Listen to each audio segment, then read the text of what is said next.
வணக்கம். இன்றைக்கு நாங்கள் இந்த வீடியோவில் யாழ்ப்பாண முறையில் நல்ல காரசாரமான ஆட்டிறைச்சி கறி எப்படி வைக்கிறோன்னு சொல்லி பார்க்க போகிறோம்.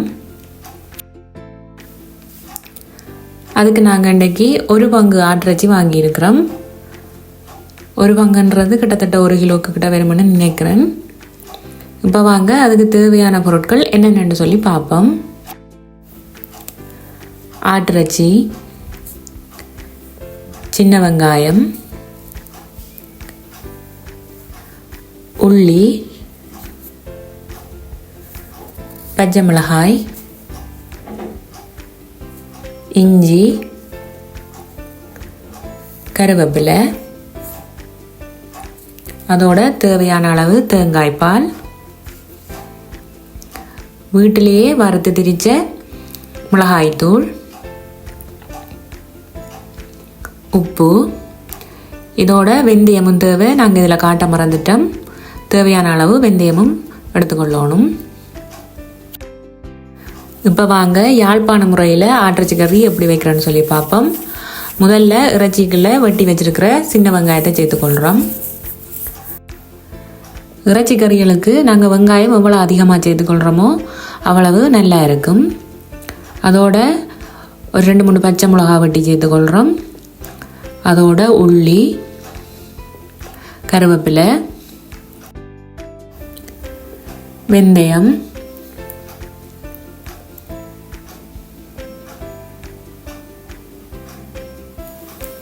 அதோட தேவையான அளவு உப்பு சேர்த்துக்கொள்கிறோம்.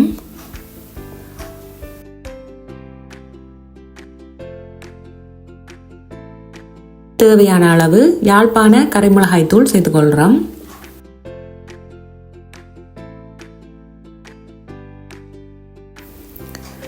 இப்போ கறிக்கு தேவையான தேங்காய் பால் சேர்த்துக்கொள்கிறோம்.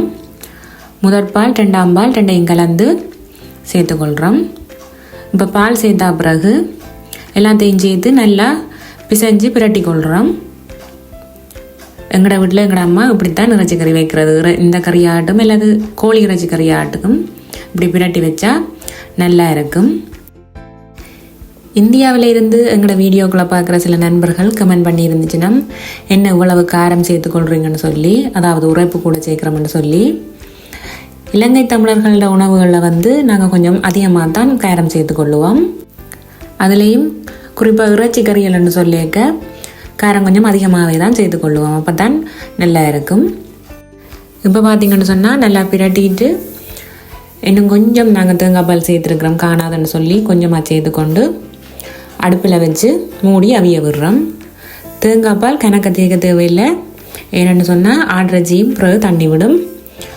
அப்போ முதலே நாங்கள் பாலை கூட சேர்த்துட்டோம்னு சொன்னால் தண்ணி கறியாக வந்துடும்.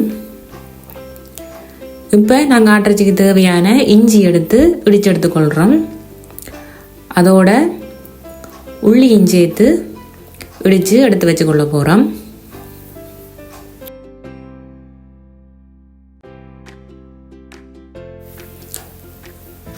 இப்போ கொஞ்சம் நேரம் கழித்து ஒரு கொதி வந்துட்டுது பார்த்திங்கன்னா தெரியும். இப்போ நல்லா பிரட்டிட்டு திருப்பியும் மூடி அவிய விட போகிறோம். இதில் பார்த்திங்கன்னு சொன்னால் தெரியும், நாங்கள் சேர்த்த தேங்காய் பாலுக்கு அதிகமாகவே இப்போ தண்ணி இருக்குது. அந்த ஆட்டிறைச்சியில் இருந்த தண்ணி இப்போ இது வத்தி வர நல்ல கணக்காக பிரட்டல் கறியாக வரும். நாங்கள் பாலை முதலே கூட சேர்த்தோம்னா தண்ணியாக போயிடும். இப்போ திருப்பியும் மூடி அவிய விட்டுக்கொள்கிறோம்.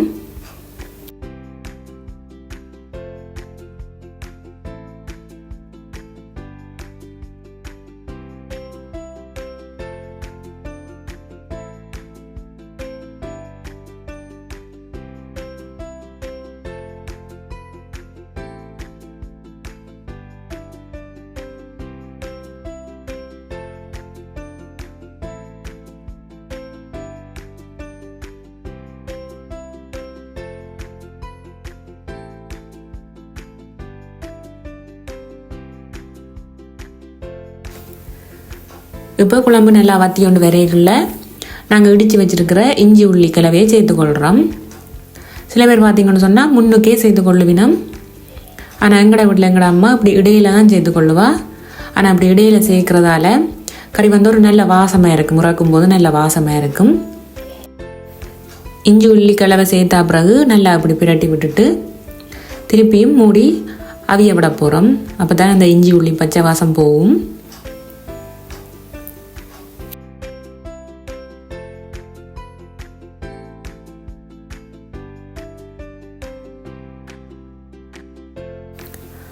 அடுப்பை குறைச்சி விடணும், நல்லா குறைச்சி மெல்லியெல்லாம் நல்லா விடணும்.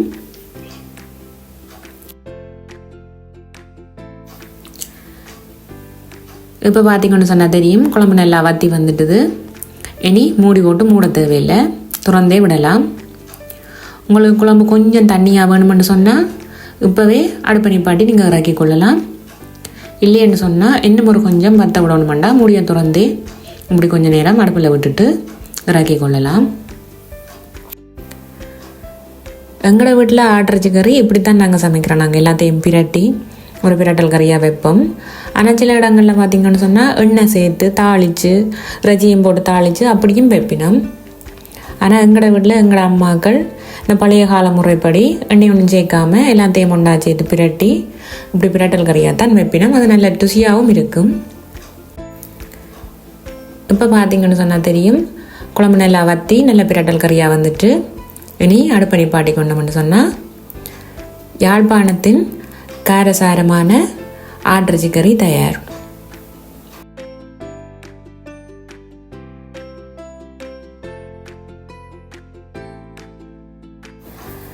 இன்றைக்கு எங்கட வீட்டில் மதிய சாப்பாட்டுக்கு வெள்ளை அரிசி சோறு, நல்ல உரைப்பான ஆட்டிறைச்சி கறி, கத்தரிக்காய் வெள்ளைக்கறி, அதோட ரசமும் வச்சு சாப்பிட்ருந்தேன் நாங்கள். இந்த வீடியோவை பார்த்ததுக்கு நன்றி. இதே போல் மேலும் பல வீடியோக்களுக்கு எங்களோட சேனலை சப்ஸ்கிரைப் பண்ணி லைக் பண்ணி ஷேர் பண்ணுங்கள். நன்றி.